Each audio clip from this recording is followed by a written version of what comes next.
RRB ALP के psycho देने वाले हमारे दोस्तगण, आशा करता हूं कि आप लोग का तैयारी बहुत अच्छा चल रहा होगा और अच्छे तरीके से आप सीबीएटी का तैयारी कर रहे होंगे और प्रैक्टिस कर रहे होंगे। आपने मेरा एक पीछे वाला वीडियो देखा जिसमें मैंने बताया था कि कैसे आप पेपर अटेम्प्ट करेंगे और पैनिक नहीं करेंगे एग्ज़ाम के दौर में।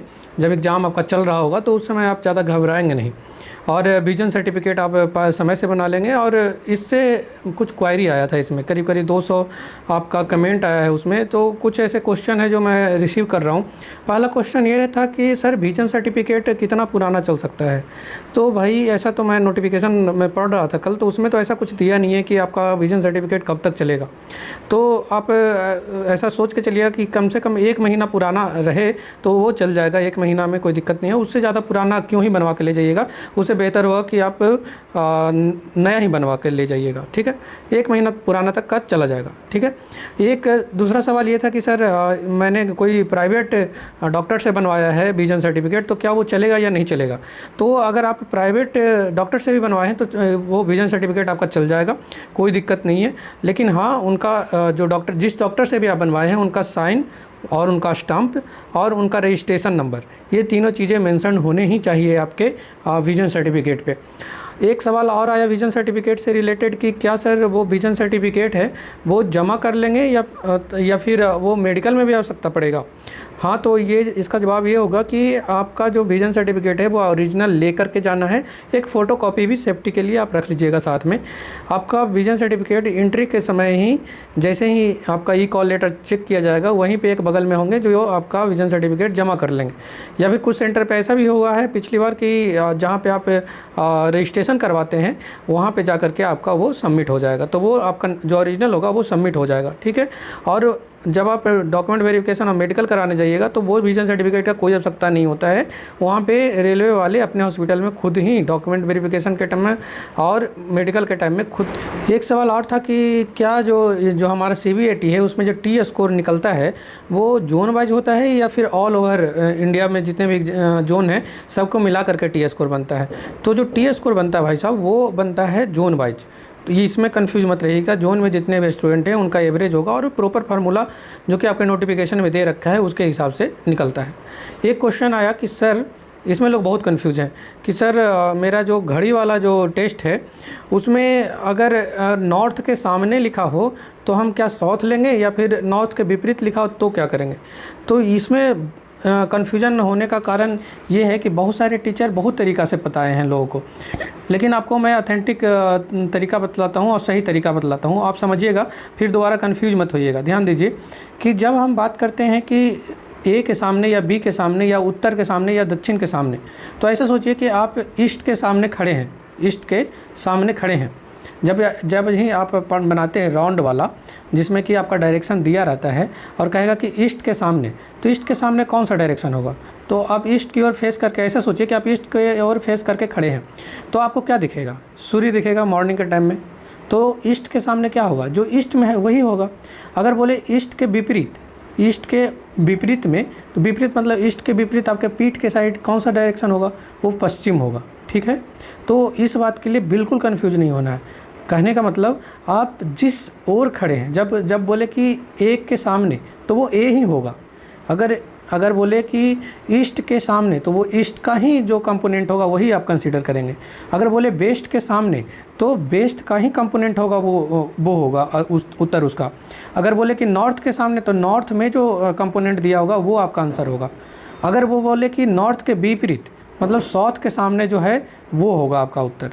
तो मैंने खुद देखा है कि जो कोचिंग संस्थान वाले जो यूट्यूब पे पढ़ाते हैं या फिर कुछ कोचिंग संस्थान वाले का वीडियो जो यूट्यूब पे अवेलेबल है, वो लोग उल्टा बता रखे हैं कि अगर सामने है तो मतलब उसके उलट वाला को आप चेक करिए, फिर विपरीत है तो फिर क्या करेंगे।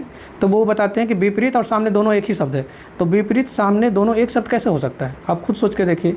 आपके सामने आप ऐसे सोचिए, ये एक राउंड टेबल है, घड़ी आप समझ लीजिए।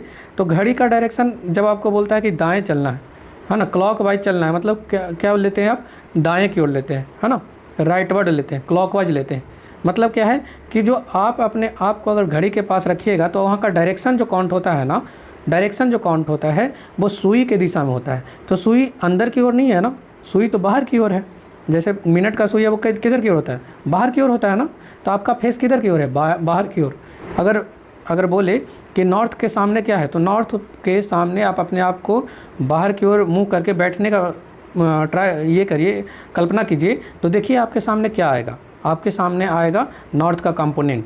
अगर वही बोले कि नॉर्थ के विपरीत क्या है, तो आपके पीठ के साइड आएगा, मतलब वो साउथ का कंपोनेंट पूछ रहा है। ठीक है, ये कन्फ्यूजन आपको लगता है क्लियर हो गया होगा, और इसमें बिल्कुल कन्फ्यूज नहीं होइएगा, जो मैं बतलाया हूँ यही कॉन्सेप्ट है।